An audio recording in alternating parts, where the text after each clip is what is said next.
बच्चों, welcome to my channel United Educators app. आज हम 11th लेक्चर जो हमारा जो चल रहा था, 11th में टॉपिक चल रहा था सबसे इंटरेस्टिंग टॉपिक जिसका नाम है ट्रिग्नोमेट्रिक फंक्शन। और वहां पे हमने आपको ये बताया था कि डिग्री और रेडियन क्या होते हैं और इनका कन्वर्जन कैसे देखते हैं। और जैसे कि लगातार सीरीज हमारी चल रही है, वो बच्चे जो बेसिक से सीख रहे हैं वो बिल्कुल इसको देखें और देखने के बाद उसको मल्टीपल टाइम रिवाइज करें। ऐसे बच्चे जो कमजोर हैं, जिनको एक बार में चीजें नहीं समझ में आती, ये लेक्चर, ये परिवार सिर्फ इसीलिए बनाया गया है, ये प्लेटफॉर्म इसलिए बनाया गया है मेरे भाई कि आप इस प्लेटफॉर्म पे जाके मल्टीपल टाइम आप इसको रिवाइज कर सकते। ठीक है, तो जैसे कि हमने आपको एनसीईआरटी का एक्सरसाइज 3.1 बेसिक के साथ क्वेश्चन नंबर 1 और 2 हमने आपको सॉल्व करके दिया था। ज्यादा टाइम ना लेते हुए, क्योंकि आपके पास टाइम कम है, क्योंकि आपका एग्जाम सामने है, हम लोग चलते हैं अपने उस लेक्चर की तरफ जहां पे हम अपने एक्सरसाइज 3.1 को 3.1 में क्वेश्चन नंबर 1 और 2 कंप्लीटली हमने बना दिया है, जहां पे हमने ये सीखा कि रेडियन से डिग्री में कैसे कन्वर्ट करते हैं बेटे, और डिग्री से रेडियन में और रेडियन से डिग्री में कैसे कन्वर्ट करते हैं, ये चीजें आपको बताई गई। ठीक है, आप वहां से देख लीजिए। अगर आपको कम समझा है मेरे भाई तो आप कमेंट करिए, मैं इस लेक्चर को फिर से एक नए सिरे से आपको बनाऊंगा, कुछ नए नए क्वेश्चन लाऊंगा और बिल्कुल लेके आऊंगा, क्योंकि मैंने भाई का वादा है। अब चलिए चलते हम लोग बिल्कुल आगे फटाफट।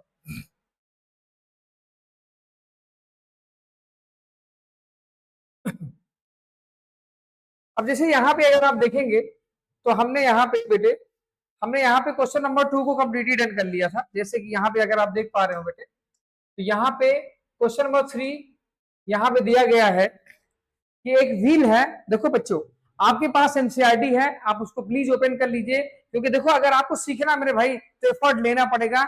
यू हैव टू विन, आपको जीतना है, आपको जीतना है, बस आपको जीतना है। और जीतने के लिए एफर्ट, पहला एफर्ट आपका, दूसरा भाई का एफर्ट। ठीक है, चलिए चलते हैं।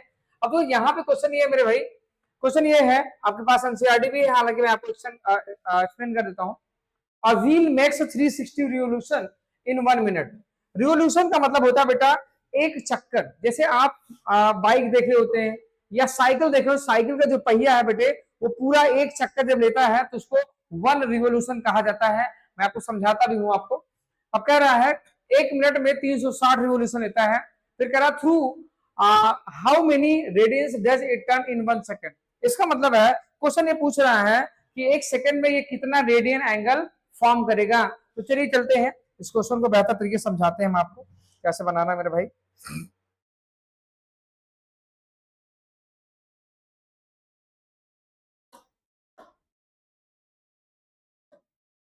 तो चलिए समझाते हैं। अब इससे कोई काम है नहीं मेरे भाई, थोड़ा अंदर कर देते हैं हम लोग इसको। यहाँ पे ये था, क्वेश्चन समझना है तो यहाँ समझाते हैं। एक एक क्वेश्चन आपको समझाते हैं बारीकी से। अब देखो रिवोल्यूशन का मतलब क्या होता है मेरे भाई, जैसे हमने एक साइकिल का पहिया ऐसे करके बनाया, ठीक। अब हम ये मानते हैं बेटे कि अगर ये पॉइंट ए है और यहां से ये बंदा चलने लगा और चल के पूरा एक चक्कर जब ये लगा लेता है तो इसको 1 रिवोल्यूशन बोला जाता है। इसे 1 रिवोल्यूशन कहा जाता है। ऐसा इसलिए क्योंकि ये पूरा एक चक्कर लगा लिया।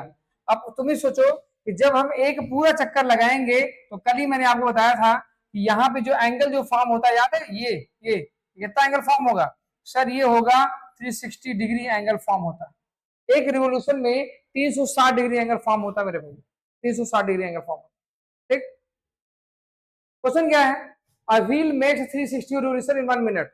इसका मतलब है बेटे, क्वेश्चन ये कह रहा है कि 1 मिनट में, कह रहा है क्वेश्चन क्या बेटा, क्वेश्चन में कौन सा है, 3 नंबर का क्वेश्चन है बेटे, समझो। कह रहा है क्वेश्चन क्या बेटे कि 1 मिनट में, मतलब 1 मिनट, ठीक है बेटे, 1 मिनट में ये कह रहा है भाई कि 360 रिवोल्यूशन लेता है, 360 रिवोल्यूशन लेता है, 360 रिवोल्यूशन लेता है बेटा 1 मिनट में। ठीक है, अच्छा, इसका मतलब है कि अगर क्वेश्चन पूछा जा रहा है कि how many radians does it turns in 1 second, इसका मतलब है कहीं ना कहीं हम 1 मिनट को बेटे 60 सेकेंड लिख सकते हैं कि नहीं, लिख सकते हैं ना।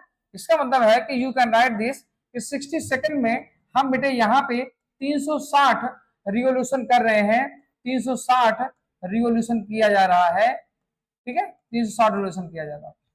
अब ये बता सर, एक रिवोल्यूशन में 360 डिग्री एंगल फॉर्म हो रहा है, इसका मतलब है कि 1 रिवोल्यूशन में, बेटे ध्यान सुनो, 1 रिवोल्यूशन में, अब तो यहाँ पे रेडियन की बात कहा है, मुझे पता है कि सर ने सिखाया है, कल के ही क्लास में सिखाया है कि 360 डिग्री को बेटे हम लोग यहाँ पे 2 पाई रेडियन बोल सकते हैं। इसका मतलब है कि तुम ये समझ गए कि सर एक रिवोल्यूशन में 2 पाई एंगल फॉर्म होगा अगर हम और आप दोनों भाई रेडियन में बात करेंगे तो, ठीक है। इसका मतलब है एक चक्कर में, एक रिवोल्यूशन मतलब भाई क्या होता है, एक चक्कर में 2 पाई एंगल फॉर्म हो रहा है। फिर से एक बात समझ लीजिए, एक रिवोल्यूशन में 360 डिग्री एंगल फॉर्म होगा, डिग्री में 360, रेडियन में 2 पाई, 2 पाई। इसका मतलब है ये कितना रिवोल्यूशन ले रहा है, 360 रिवोल्यूशन ले रहा है। इसका मतलब है कि 360 रिवोल्यूशन तो ले रहा है, लेकिन एक रिवोल्यूशन में ये कितना एंगल फॉर्म कर रहा है सर, 2 पाई एंगल फॉर्म कर रहा है मेरे भाई, 2 पाई एंगल फॉर्म कर रहा है। इसका मतलब है सर यहाँ पे भी 60 क्या लिखा है सर, 60 सेकंड लिखा है। तो भाई को क्या चाहिए सर, एक सेकंड में कितना एंगल फॉर्म होगा। तो मेरे भाई अगर हम यहाँ पे वैल्यू एक सेकंड में लिखेंगे तो इसका मतलब है कि 360 इंटू 2 पाई और डिवाइड बाई क्या लिख देंगे बेटा, 60 लिख देंगे। ठीक, 0 से 0 चला गया, 6 1 जा 6, 6 6 जा गया।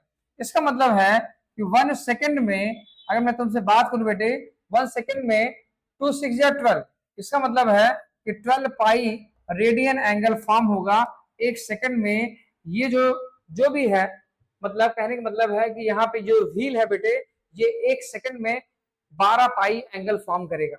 ये भी चीजें आप समझ गए। यहाँ पे बस एक ही बात ध्यान रखना है क्या बेटे, कि एक रिवोल्यूशन में 360 डिग्री में एंगल फॉर्म होता है और रेडियन में 2 पाई होता है। और क्वेश्चन क्या बोल के रखा था, ये है ATQ, ये अकॉर्डिंग टू क्वेश्चन गिवन है कि 1 मिनट में 360 रिवोल्यूशन लेता है, तो एक रिवोल्यूशन में 2 पाई एंगल फॉर्म होगा, तो 360 से उसको मल्टीप्लाई कर देंगे बेटा। लेकिन हमें एक सेकंड में निकालना है, तो एक सेकंड में क्या होगा, 60 से इसको डिवाइड करेंगे तो आ जाएगा 12 पाई एंगल। ये भी चीजें आप बेहतर तरीके से समझ रहे हैं। जहां नहीं बेटा, कहते हैं जिसके जीवन में संघर्ष नहीं है, इसका मतलब है कि भाई वो अगर कंफर्ट जोन में चला गया मेरे भाई, तो आप वहां से निकल नहीं पाओगे। और यही वो समय है जब तुमको डट के लगना है, बिकॉज क्योंकि किसी के पास बहुत समय नहीं है आपको समझाने के लिए। ये भाई तुमको समझा रहा है, इसका मतलब है कि कहीं ना कहीं तुम बहुत समय खराब कर चुके हो।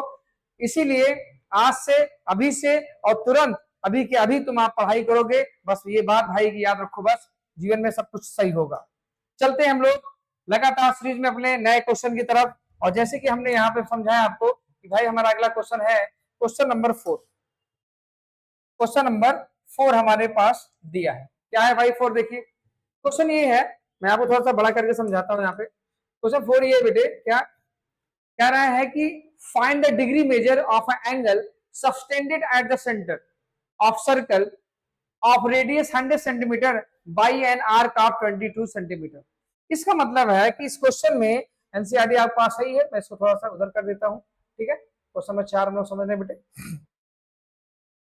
क्वेश्चन क्या कह रहा है, कह रहा है कि हमारे पास एक सर्कल है, अच्छा, और कह रहा है फाइंड द डिग्री मेजर। अब एक आपको पता है कि सर्कुलर मेजर में जब कभी भी कोई भी एंगल फॉर्म करते हैं तो उसकी वैल्यू हमेशा रेडियन में होता है, इसलिए ये क्या पूछा है, डिग्री में पूछा मेरे भाई, तो घबराना बिल्कुल नहीं है। क्या पूछा देखो, angle subtended at the centre of a circle radius 100 centimetre. इसका मतलब हम ये मान ले एक समय के लिए बेटे, यहां से यहां तक हमने जैसे लाइन ड्रॉ की, ये पॉइंट हमारे पास ए है बेटे, ये पॉइंट ओ है, ये पॉइंट हमारे पास बी है।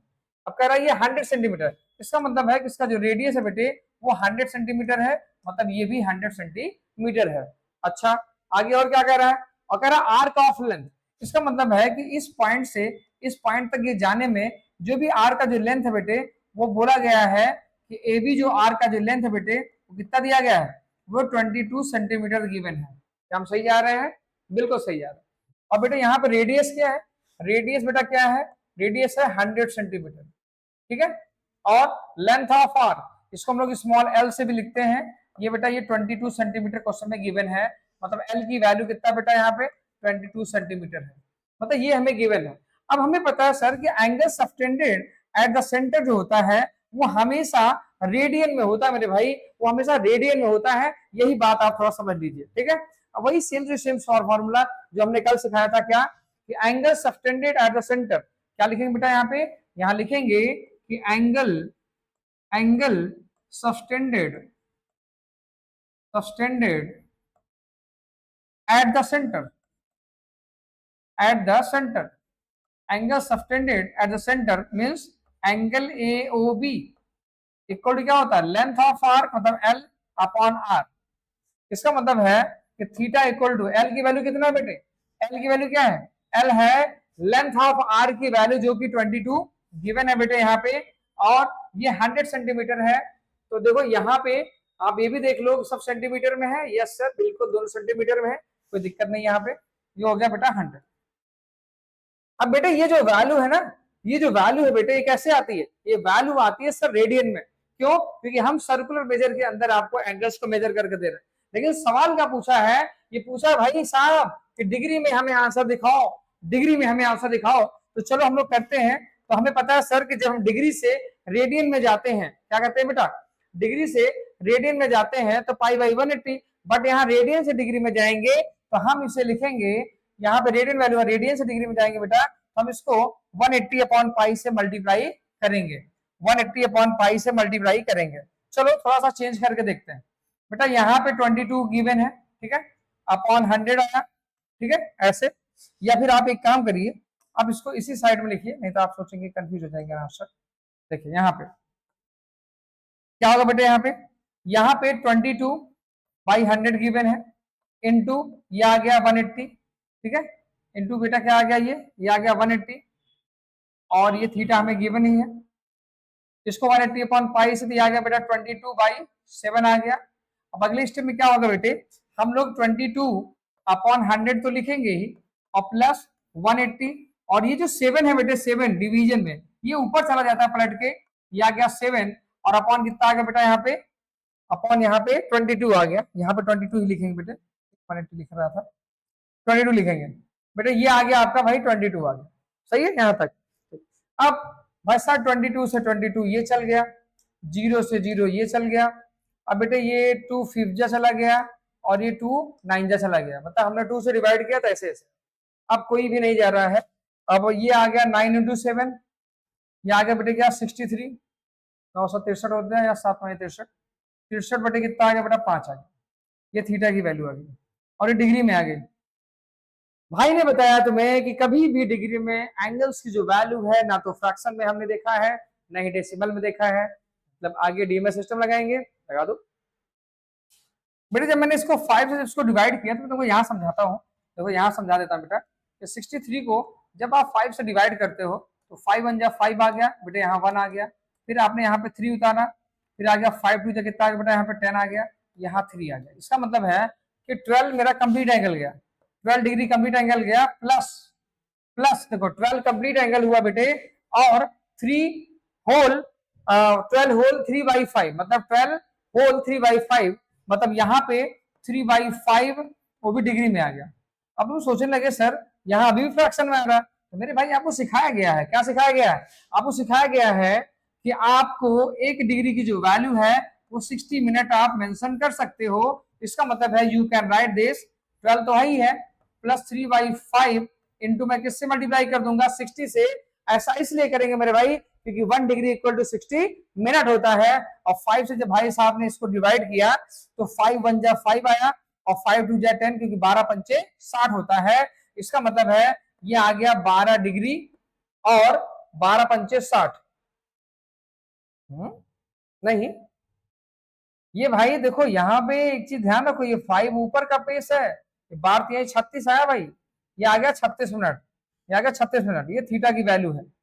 तो ये देखो अगर आप देखोगे तो ये फाइनल आपका ये आंसर मैंने इसको टच करा दिया, और आंसर आ गया, इसे बॉक्स में कर दो और माउस काटो, ठीक है। तो देख लीजिए आप एक सिंपल क्वेश्चन को अगर आप बारीकी से सॉल्व करेंगे तो आप आंसर तक बिल्कुल पहुंचेंगे, ये भाई का वादा है, और ये भाई का वादा बस आप समझिए, ठीक है। तो वो मेरे भाई वो जो बच्चे हैं मेरे कमजोर, बिल्कुल ना भागे, मैं आपको सिखा के छोड़ूंगा बेटे, आप परेशान ना हो। वैसे थोड़ा सा स्क्रीन थोड़ा छोटा कर देता हूँ जिससे कि आप इन चीजों को समझ पाए, जिससे कि आप इन चीजों को समझ पाए, ये ऐसे क्लियर है। चले आगे चलते हैं हम लोग नेक्स्ट क्वेश्चन की तरफ, आ जाओ भाई। नेक्स्ट क्वेश्चन में भाई कौन सा क्वेश्चन नंबर पहुंच चुके हैं हम लोग, 5वें क्वेश्चन की तरफ पहुंच चुके हैं बेटे, यहाँ पे 5वें क्वेश्चन तरफ पहुंच चुके हैं, ठीक है। 5वां क्वेश्चन क्या होगा आइए दिखाते हैं। देखो क्वेश्चन मेरे पास क्या है बेटे, और समझते हैं क्वेश्चन की बारीकियों को समझते हैं। मैंने बताया है बहुत पहले से कि बेटे हम लोग पहले 30 सेकंड्स में ये सोचेंगे कि भाई ये क्वेश्चन को हम कैसे बनाएं। तो देखो जैसे क्वेश्चन क्या कह रहा है बेटे, क्वेश्चन ये कह रहा है कि in a circle of diameter 40 centimetre, एक सर्कल है जिसका डायमीटर कितना बेटा 40 है। अच्छा, तो चलो क्वेश्चन जैसे कह रहा है ना बेटे, हम एक बार इस क्वेश्चन को पूरी बारीकी से पहले समझ लें। एक सर्कल है जैसे कि क्वेश्चन दिया गया है, हमने इस क्वेश्चन को बना भी लिया और question number 5 discuss in a circle of diameter क्या है बेटा 40 सेंटीमीटर है। इसका मतलब हम ये मान ले कि यहाँ से अगर हम कोई लाइन ड्रॉ करें बेटा और सेंटर से अगर होके जाती है तो ये पूरा जो है ये 40 सेंटीमीटर होगा। और इस डायमीटर को ए और बी हम लोग मान लेते हैं और बीच में एक बंदा ओ है जो ओ पे है।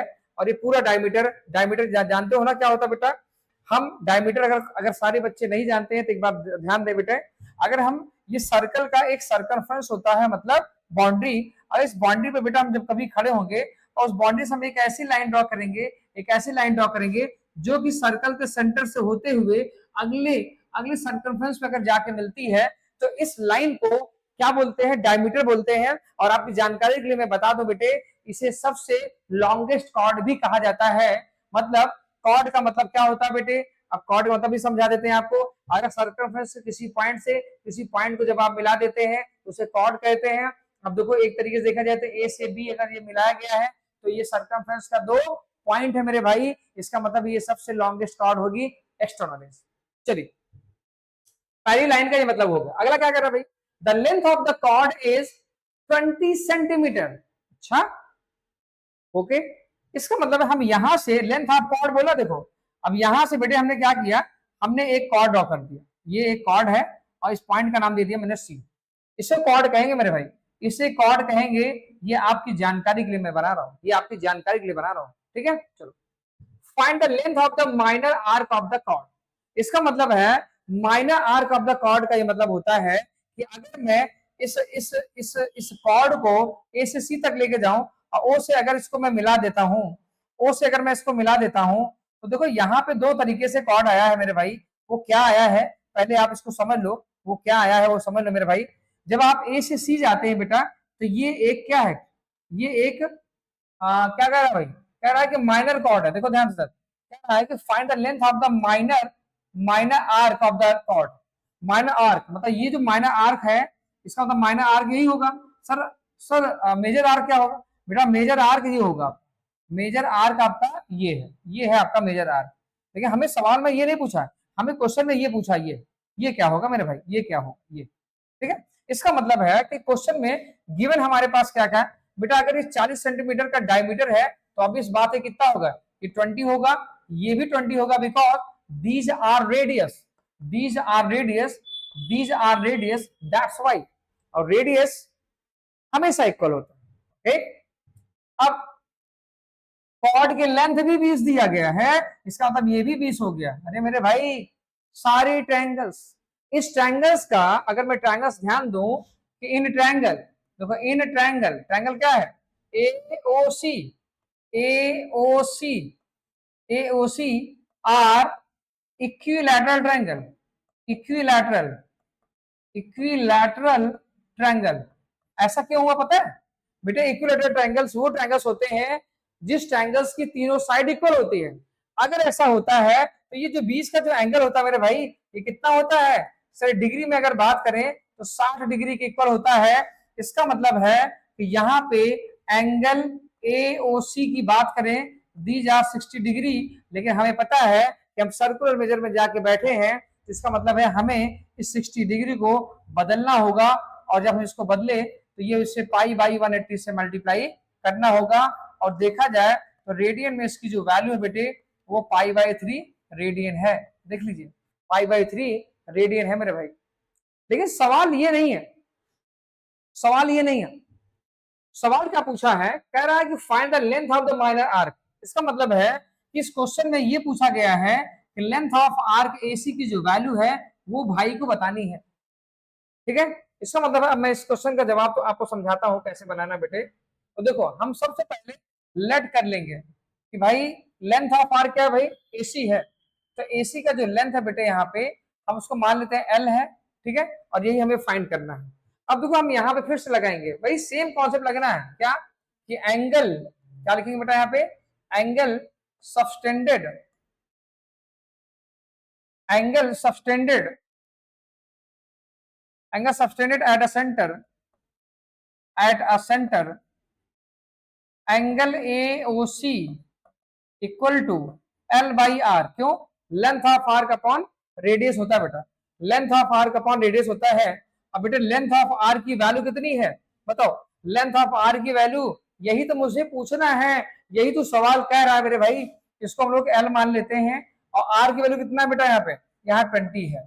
और बेटा यहाँ पे जो वैल्यू जो लिखी जाएगी, एंगल AOC की जो वैल्यू लिखी जाएगी, अब बताओ यहाँ पे सबसे समझने वाली बात मेरे भाई वो है, वो बच्चे जो भूल जाते हैं, यहाँ पे ये सर्कुलर मेजर है, यहाँ पे एंगल्स की वैल्यू डिग्री में नहीं रखेंगे, इसलिए मैंने पहले से उसे ऑलरेडी कन्वर्ट कर लिया है। यहाँ वैल्यू रखी जाएगी बेटा कितना, π/3, बिकॉज क्योंकि 60 डिग्री को हम लोग रेडियन में कन्वर्ट कर चुके हैं।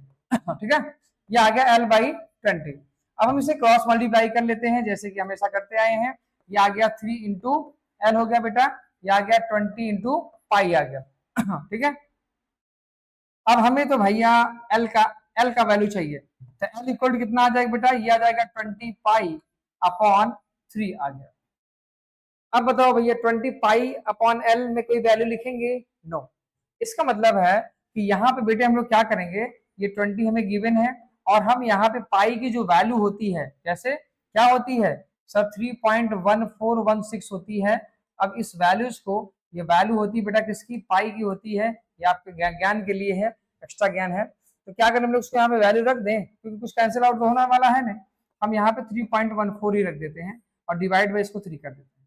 ठीक है, चलो। तो जब मैंने इसको सॉल्व किया बेटे यहाँ पे, तो ये आ गया आपका 0 और 2 4 जा 8 आ गया, 2 1 जा 2 आ गया, 2 3 जा 6 आ गया और डेसिमल पॉइंट 2 डिजिट पे यहाँ लगा दिया और डिवाइड बाई 3 रख दिया। अब हम इसको, अब देखो ये एक स्टेप, एक सिंपल कैलकुलेशन है और जिसको अभी भाई तुमको सिखा के देखा। देखो 3 से पहले इसको डिवाइड करो, 3 से डिवाइड करो, तो बेटा जब हमने इसको 3 से डिवाइड किया तो आ गया 2, कह दो हाँ। अब अगर देखा जाए तो 20 तिहाई 60 होता है, ऐसे समझो आप, तो 20 हम यहाँ लिख दिए, फिर डेसिमल डेसिमल आ गया। अब 60 की जगह यहाँ 2 और 8 आ गया, मतलब 2 और 8 कितना होता है 28, तो 3 7 21, 3 8 24, 3 9 27। अच्छा, अब यहाँ पे 1 और 0 बच गया बेटे, इसका मतलब 3 3 जा 9 और ये आ गया 3 3 जा फिर से 9 बचेगा, यहाँ पे 3 3 जा 9 बचेगा। तो एक तरीके से अगर देखा जाए बेटा, ये आ जाएगा 20.93। अगर सेंटीमीटर में बेटा, तो ये भी सेंटीमीटर में ही एक वैल्यू आएगी, क्योंकि ये लेंथ ऑफ आर की वैल्यू है मेरे भाई, ये लेंथ ऑफ आर की वैल्यू है। अगर क्वेश्चन पेपर में पाई में आंसर दे रहा है तो पाई में ही लिख देंगे, नहीं तो आप उसे पाई की वैल्यू रियल नंबर में जो होती है उसको रख के उसकी वैल्यू को आप फाइंड आउट करेंगे। ठीक है, मे भी ये क्वेश्चन आपको समझ में आया होगा। देखो यहाँ पे इस क्वेश्चन को मैंने बहुत बारीकी से आपको समझाया है, जिससे कि आप इन चीजों को थोड़ा सा अच्छे से समझ जाए मेरे भाई। ठीक है, तो ये इस तरीके से इसका पूरा सोल्यूशन था, तो मे भी बिल्कुल समझ में आया। देखो अगर आप समझने का कोशिश करोगे ना मेरे भाई, तो कोई रोक नहीं सकता भाई को समझाने से, ये जान लो। ठीक है, चीजें थोड़ा अलग जरूर है, लेकिन ये भाई आपके लिए डबल लेक्चर लेके आया है, जबकि से एक लेक्चर में लोग कंप्लीट कर सकते थे, जिससे कि आपका इंटरेस्ट बना रहे। आप इन चीजों को बारीकी से आप थोड़ा समझिए। ठीक है, चलते हैं लगातार सीरीज में अगले क्वेश्चन तरफ। चलिए अगला क्वेश्चन मेरा क्या है बेटा, ये देखो पहले बेटे, अगला क्वेश्चन है मेरा क्वेश्चन नंबर 6। क्वेश्चन नंबर 6 अच्छा क्वेश्चन है, क्वेश्चन नंबर 6 देखिए। ठीक, क्वेश्चन नंबर 6 की तरफ हम लोग आ गए बेटे, क्वेश्चन नंबर 6 की तरफ आ गए। ठीक है, चलो भाई क्वेश्चन नंबर 6 में क्या कह रहा है, बड़े समझो। देखो कह रहा है, आपके पास बुक भी है लेकिन ध्यान दो, कह रहा है if in a two circle arc of the same length. इसका मतलब है कि मेरे पास एक सर्कल ये है, एक सर्कल बेटा मेरे पास ये हो गया ऐसे। ठीक है, same to circles arc of the same length, इसका मतलब है कि हम ये समझें कि यहां से जैसे ए हो गया, ये बी हो गया, ये ओ हो गया। ठीक है, यहाँ पे भी ऐसे करते हैं बेटा हम लोग, यहाँ से इसको पी और इसको क्यू मान लेते हैं, इसको ओ डैश मान लेते हैं। ठीक है, ऐसे करते हैं। कह रहा है कि if the two circles arc of the same length subtend same length, इसका मतलब है कि AD Q according to question क्या कहता है बेटे, कह रहा है कि लेंथ ऑफ आर्क जो पहली जो वैल्यू है वही दूसरे ट्रायंगल्स की, मतलब दूसरे सर्कल की वैल्यू होगी। हम लोग उसको मान लेते हैं भाई ये क्या है, इसको हम लेट कर लेते हैं एल है, हम इसको पहले से मान लेते हैं बेटा क्या है, ये एल है। ठीक है, चलो यहाँ हो गया। कह रहा है कि same length subtended the angle 60 degree 75। इसका मतलब ये जो एंगल है कह रहा है मेरे भाई ये है आपका 60 डिग्री। इसका मतलब है कि यहाँ पे हम आपको समझाते हैं कि यहाँ पे ये एंगल कह रहा है भाई ये 60 डिग्री है और बेटे ये कह रहा है आपका 75 डिग्री है क्वेश्चन में, ठीक है। Eight the centre find the ratio of their radii. इसका मतलब हम ये मानते हैं कि अगर बेटा ये R1 है, ये भी R1 है, ये बेटा R2 है और ये R2 है। अब इसको लेट कर लेते हैं। सवाल लगभग आप समझ गए, ठीक है। चलिए, इसका मतलब सर हमें यहाँ पे रेशियो निकालना है और सर कैसे निकलेगा आइए इसको समझाते हैं आपको करके, ठीक है। चलो अब हम इसको क्वेश्चन को बनाते हैं। अब देखिए हमारे पास पहले सर्कल है तो हम ये निकालते हैं पहले, सबसे पहले हम लोग निकालते हैं फर्स्ट सर्कल के लिए। और फर्स्ट सर्कल क्या कहता है भाई, हम निकालेंगे एंगल। यहाँ पे क्या करेंगे बेटा, यहाँ पे हम लोग यहाँ पे एक मिनट बस, ऐसा होता है। फर्स्ट सर्कल में क्या करेंगे, लिखेंगे एंगल AOB। अब यहाँ पे क्या होगा भाई, L/R1 लिख सकते हो ना, L/R1 क्यों, क्योंकि angle subtended at the centre, ये हो गया। अब एंगल AO की वैल्यू कितना है भाई, 60 डिग्री है। याद है अभी जस्ट पहले मैंने आपको बताया कि यहाँ पे जो एंगल्स का जो मेजर होगा मेरे भाई वो कैसा होगा सर, वो रेडियन में होगा। क्या ये रेडियन में है, नहीं है सर, रखेंगे रेडियन में और रखते हैं। इसका मतलब है वी कैन राइट दिस π/180 से हम लोग इसको मल्टीप्लाई कर देंगे। और यहाँ पे L अपनी जगह पे ही है, R1। एक काम करते हैं, हम यहां से क्रॉस मल्टीप्लाई कर लेते हैं सबको। तो ये आ गया बेटा क्या, 60 पाई आ गया इक्वल टू L इंटू 180 आ गया, ठीक है। मैंने इसको कुछ कट नहीं किया। और यहाँ पे ये आपका R1 ही है, ठीक है। अब हम यहां से बेटा R1 की वैल्यू निकाल लिए, ये आ गया L इंटू 180 और अपॉन कितना आ गया, 60 पाई आ गया। पहला इक्वेशन हमने यहाँ पे रेडी कर लिया, सही है।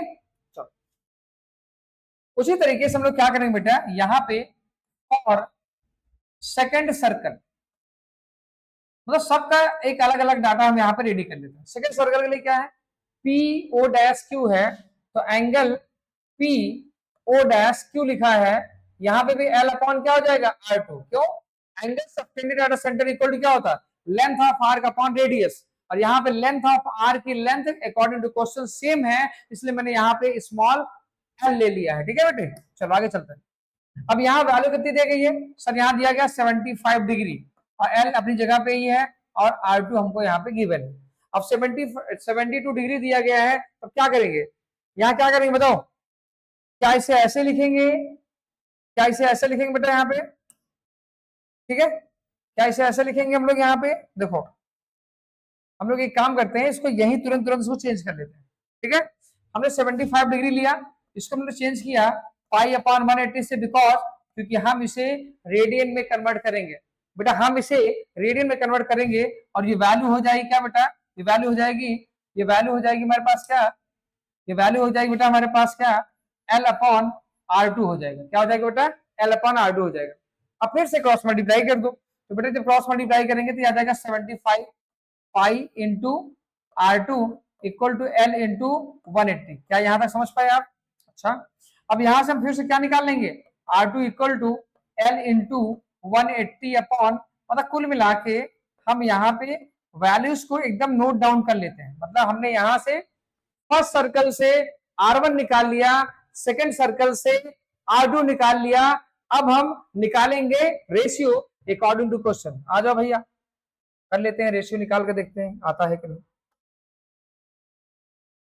चलिए निकालो रेशियो भैया। अब ATQ क्या कहता है मेरे भाई, कहता है कि सर R1 अपॉन R2, यही है रेशियो। R1 वैल्यू कितना है सर, L इंटू 180 अपॉन 60 पाई। फिर R2 वाली वैल्यू क्या है भाई, L इंटू 180 अपॉन 75 पाई। अब देखो यहाँ पे बच्चों को थोड़ा सा कंफ्यूजन होता है। एक काम करते हैं, तुमको समझाता हूं पहले बेसिक से। पहले फ्रैक्शन को वैसे के वैसे लिखो, आप बेटे पहले फ्रैक्शन को वैसे के वैसे लिखो। अब दूसरे फ्रैक्शन का, ये जो दूसरा जो फ्रैक्शन है मेरे भाई, ये पलट जाता है, उसका रेसिप्रोकल हो जाता है। तो बेटे ये हो जाएगा 75 पाई अपॉन L इंटू 180। अब इसे समझना थोड़ा सा आसान हो जाएगा मेरे भाई। ये पूरा का पूरा वैल्यू से कैंसिल आउट, पाई से पाई चला गया। अब इसको 15 से डिवाइड करते हैं, 15 चौके 60 हो गया, 15 पचे 75 हो गया। तो देखा जाए तो R1 रेशियो R2 की जो वैल्यू है बेटे वो ऊपर देखो 5 आया है, तो ये 5 रेशियो हम 4 लिख सकते हैं और अपने आंसर को यहां से वाइंड अप कर सकते हैं जैसे कि मैंने आपको समझाया। आई होप चीजें समझा होगा आपको। हम लोग थोड़ा सा इसको छोटा कर देते हैं जिससे कि आप इन चीजों को थोड़ा सा बेहतर तरीके से समझ पाए। ठीक है, यहां से ये देखिए मैंने सारी बातें आपको यहाँ पे समझा के रखी हैं। आप इसको एक बार रिवाइज करेंगे फटाक से आपको आ जाएगा। लगातार सीरीज में भाई का स्वागत है और एक शिक्षित भारत देख रहा है मेरे भाई। शिक्षित भारत आपको समझ में आया होगा, नहीं आया होगा तो बैक करके थोड़ा सा फिर से देख लो यार मेरे भाई, आएगा लेकिन। ठीक है, चलो अपने लास्ट क्वेश्चन की तरफ चल गए हम लोग और छोड़ना नहीं है भाई, मैदान छोड़ के जब तुम भागे मेरे भाई ना तो भाई का होप ना टूटने लगता है। और आपके लाइक से ना मेरे को बहुत मजा आता है, ऐसा लगता है कि बस 4 चांद जी लिए हम जान। अब देखो अगला कुछ क्वेश्चन ऐसा है कि इसमें 3 पार्ट दिए गए हैं, तो घबराना नहीं है, बस बनाना है। क्वेश्चन क्या कर रहा है, कह रहा है find the angles in the radian. अच्छा, विच द पेंडुलम क्या होता है, swings if the length 75 centimetre. अच्छा, पेंडुलम की जो स्विंग की जो लेंथ है, अच्छा इसका मतलब है कि हम सबसे पहले भैया की पेंडुलम बना लेते हैं। ठीक, बन गया पेंडुलम। पेंडुलम में घड़ी तरीके रहेगा, ये पेंडुलम बन गया, ये आ गया ए पॉइंट आ गया, ये ओ आ गया। Find the angles of the radian. अच्छा, pendulum which swings if the length is 75, मतलब ये लेंथ मेरे भाई कितना दी गई है, 75 दी गई है। अच्छा, एंड इफ द टिप का the describe an arc of length, इसका मतलब है ये डिफरेंट डिफरेंट टाइप के आर्क बनेंगे। जैसे पहला क्या है सर 10 सेंटीमीटर है, तो हम मानते हैं ये बी है, तो बेटा एक बार पेंडुलम ये भी 75 होगा ना। अब ये जो है ये जो लेंथ है बेटे, ये लेंथ ऑफ ए बी की जो वैल्यू होगी, एक बार कितना दिया गया 10 दिया गया है, एक बार कितना दिया 15 दिया गया है, और एक बार कितना दिया 21 दिया गया है। तो बस देखो एक सवाल देखो तो फट से ये वो है, इसका मतलब है कि सर एंगल मेरे भाई क्या लिखेंगे हम लोग यहाँ पे, यहाँ क्या लिखेंगे sir, angle A O B equal to L by R. अरे वैसे ही same to same A O B की वैल्यू क्या दी गई है सर, एंगल ही तो पूछ रहा है, ओके हम सब थीटा मान लेते हैं। एल की वैल्यू 10 दिया है, लेंथ कितना दिया गया भाई 75, मतलब रेडियस की जो लेंथ है बेटे वो 75 डिग्री यहाँ पे गिवन है। ये 75 डिग्री बेटा यहाँ पे क्या है गिवन है। ठीक है, चलो पक्की बैठ जा रहे हैं यार, आज तो मतलब कुछ भी है मतलब मजाक ही चल रहा है का। चलो बेटा ये आ गया 75, 5 से करें इसको, 5 से अलग करें, कर दो। एंगल्स बेटा रेडियन में चाहिए, रेडियन में आएगा भी। ठीक है, रेडियन में आएगा, जब डिग्री में होता तब डीएमएस सिस्टम की तरफ चलते, हालांकि यहाँ रेडियन में ही आना है।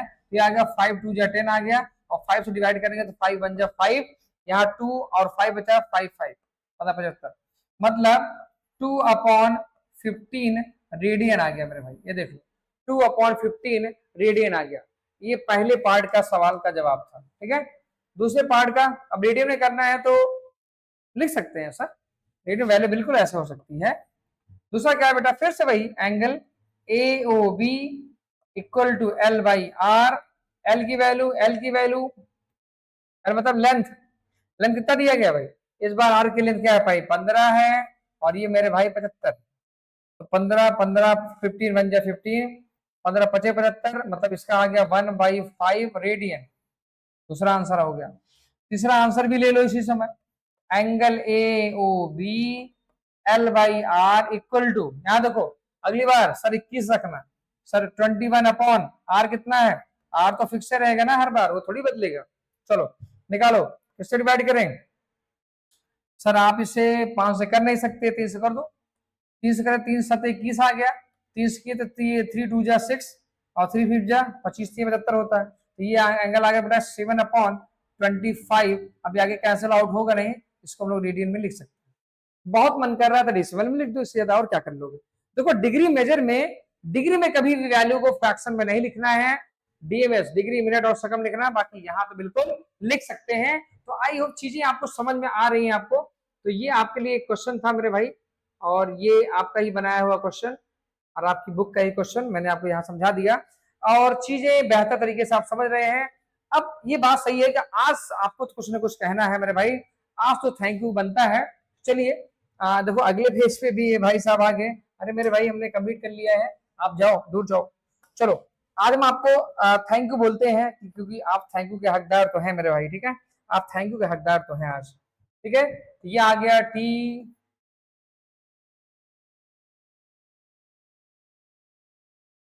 अच्छे से लिखते हैं, थैंक यू, सही है। तो चीजों को देखिए, एक छोटी सी बात आपसे कहेंगे कि जैसे जब टाइम कम होना मेरे भाई, तो आप क्या करेंगे, अगर टाइम कम है तो आप क्या करेंगे। तो चलिए, टाइम कम है तो आप वैल्यू बिल्कुल समझ रहे हैं। मैं मोटिवेशनल लेक्चर्स डालता रहता हूं कि आप कम से कम कुछ तो मोटिवेट हो मेरे भाई। कुछ नहीं गया है, कुछ भी नहीं गया है, तुम सब कुछ कर सकते हो, लगे रहो बस। और अगर अच्छा लगा हो अभी तक तो आप लाइक शेयर तो बिल्कुल कर ही चुके हो, उन लोगों तक पहुंचाओ जो लोग वेट कर रहे हैं, ठीक है। Thank you.